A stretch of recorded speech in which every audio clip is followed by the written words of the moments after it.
I guess you wrestled Hulk Hogan when Hogan was a heel. Yep, I wrestled Hogan, I would say at least, well, no, the first time I wrestled Hogan was he came to Georgia with Georgia Championship Wrestling.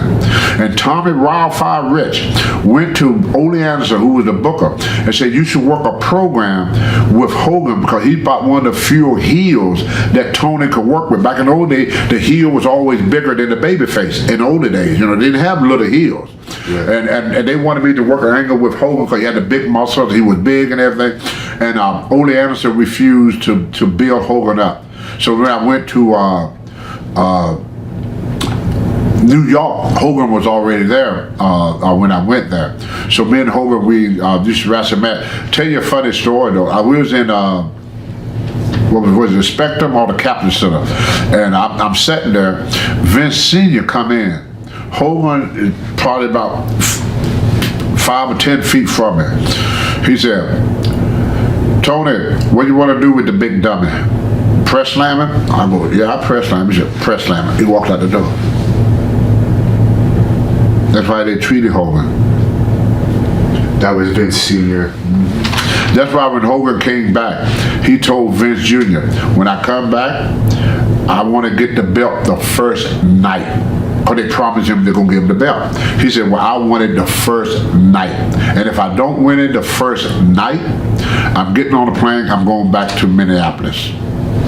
He came into Madison Square Garden, he won the belt the first night, and the territory exploded. So he never went back to Minneapolis. What do you think, being a black person, about the tape that came out of him and caused all that controversy of him? Hogan don't have a racist bone nowhere in his body. The problem with the world today, and I may get in trouble for saying this, political correctness is for white people only.